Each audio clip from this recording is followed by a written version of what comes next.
Hi friends, இப்போ நம்ம பார்க்க போகிறது 1 kVA டிரான்ஸ்ஃபார்மர்.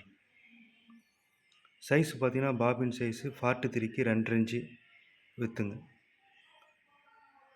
நல்ல ஹெவியாக குவாலிட்டியாக இருக்கும். இன்வெர்டர் போர்டு பார்த்தீங்கன்னா 10 ஃபெட் போர்டுங்க. இதுவும் குவாலிட்டியான போர்டு.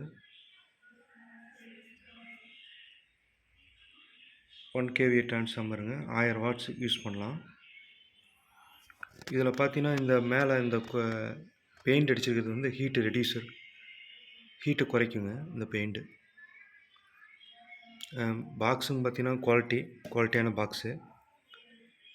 அதுக்கப்புறம் இந்த wire positive negative 12 volt, input 12 வோல்ட்டுங்க, அவுட்புட்டு 230.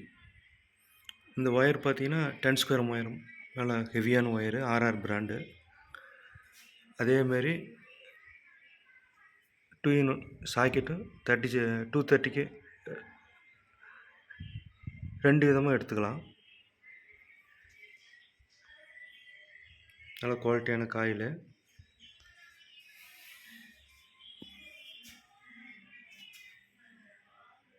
இது சைஸ் பார்த்தீங்கன்னா 5 இன்ச்சு ஹைட்டுங்க, 2.5 இன்ச்சு வித்து, அதாவது டைப் 43 2.5 இன்ச்சு பாபின். இது பார்த்தீங்கன்னா 24 வோல்ட்டு 15 ஆம்பியருங்க. அதில் 230 இருக்குது. 3030 வந்து 15 ஆம்பியரு.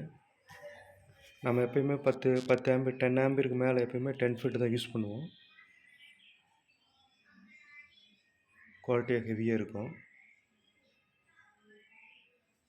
இது பேட்ரி 24. இதுவும் பாபின் பார்த்தீங்கன்னா 15 ஆம்பியர்னாவே 43க்கு 2.5 இன்ச்சு தான், அதாவது 5 இன்ச்சு ஹைட்டு, 2.5 இன்ச்சு வித்துங்க. டைப் 43க்கு 2.5 இன்ச்சு பாபின். இது இருந்தால் மட்டும்தான் 15 ஆம்பியர் எடுக்க முடியும். பாக்ஸுமே குவாலிட்டியான பாக்ஸு, சைடில் சேனல் மாதிரி வரும், சேஃப்டிக்காக பெண்டெல்லாம் ஆகாத மாதிரி.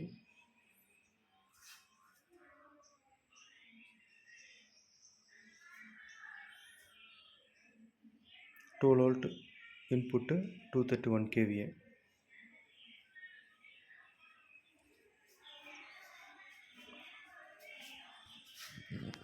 ரெண்டுக்குமே 10 ஸ்கொயர் ஒயர் தாங்க, குவாலிட்டியாக இருக்கும்.